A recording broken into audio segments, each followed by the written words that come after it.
Alright everyone, for the last few days as I've been trying to keep up to date on Hurricane Dorian, seeing, did it veer off course and smash into the coast again? Did it destroy some island? Did somebody die? Because that's fucking newsworthy. I was distracted by a never-ending tidal wave of stupidity from the lame establishment media, from the legacy media, and also from the Lamestream population gobbling it up and actually acting like it's some sort of major political debate over specifically Trump and his sharpied map regarding the hurricane tracker. And they were up in arms for days, saying that Trump was dead wrong, that the hurricane never threatened Alabama. Now, of course, NOAA exists, and they've weighed in on this. As of last night, they decided to issue a statement contravening, I guess, the Weather Channel or the Weather Service, saying, yeah, Alabama was potentially threatened. Yeah, hurricanes indeed can go across Florida in that direction.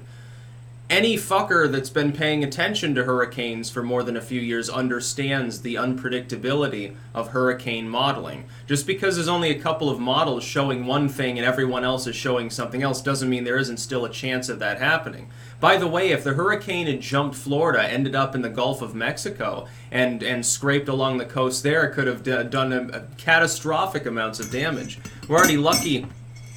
People in the Carolinas, maybe not. Apparently, a bunch of tornadoes were spawned by the offshoots of the hurricane. So they got a bunch of tornadoes, and then the hurricane glanced off them and gave them 10 inches of rain in some places. So, this sucks to be in that situation.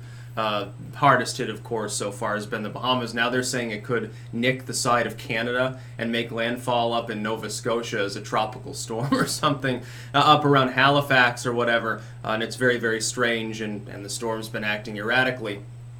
But here's the thing. It is possible for a storm to do that. It would have been catastrophic. It is something to worry about. And deriding Trump and spending precious time that people could be using, people are literally looking up the hurricane in some cases to try to prepare in the eventuality that it gets near them, that they get some sort of adverse weather or something. And as the legacy media, you're inundating them with a bunch of bullshit about Trump holding up a hurricane map. It's really it's dumbassery on a totally new level that I didn't think that we would see. The idea of hurricanes in specific, because they tend to be large events, hurricanes, but general disasters, bad weather, being tied to politics, that's not a new thing, because people have been talking about that since like the Little Ice Age sort of stuff. You remember back in the 70s, a lot of people thought that there'd be another ice age, that it was impending, that our warm period was almost over because of excessive winter temperatures and snowfall in certain northern climes. Of course, that's just regional. That's not looking at the whole globe. Now the general consensus is the Earth has been continuing to warm, which, by the way, is not a bad thing. It's actually way better than the alternative, but try telling that to someone who's an alarmist and they'll get upset and call you a denialist or conspiracy theorist or whatever. Because obviously all of them have PhDs in climate science or something. They understand what they're talking about. They didn't just read it on I fucking love science. They're totally adept at debating people. But the idea of taking this individual discrete event, which wasn't even over, is still ongoing. In the lead up to it, before it even touched the Bahamas, Bernie Sanders came out and said, well, this hurricane's bad. Hurricanes are getting worse because of climate change. It's all due to humankind. Now, naturally, of course, Bernie Sanders has proposed not one thing that would actually reverse climate change, according to the general tenets of climate change theory. That's because it would cost a lot of money, and it wouldn't be not in my backyardism. Not in my backyardism, a la the far left, is we'll let China take care of the heavy industry. We'll put the factories over there. Somehow the globe is not actually a globe. China's off to the side and they can do all the heavy industry, and we'll just tax it out of existence here. We'll put up more solar panels and organic carrot farms, and we'll save the world by feeling good and waving love beads around. That's basically what the fucking far left wants to do.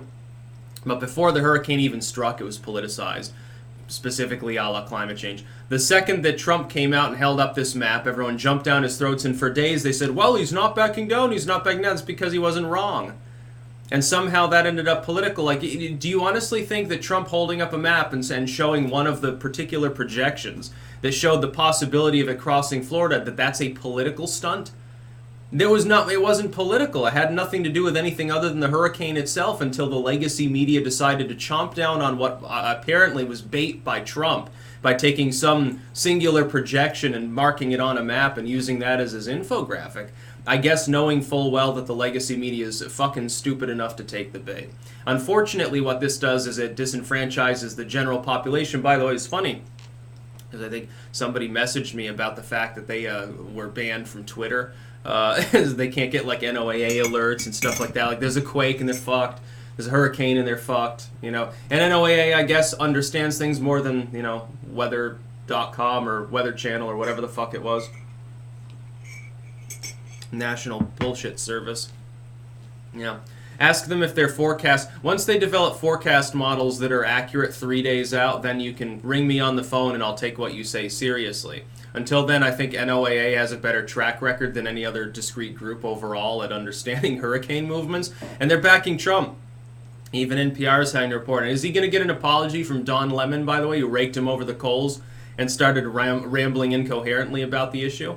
No, probably not. They'll just, at this point, now that Trump is shown to be correct by a service that they cannot actually debunk because it's, pretty accredited, now they'll just shut up about it. You won't hear about it anymore. So now it's back to your normal, regularly scheduled doldrums of Dorian slowly crepitating off of the coast of the United States, headed up towards, I guess, Halifax. Expect some extra rain, Canadians. That's about all. Peace out.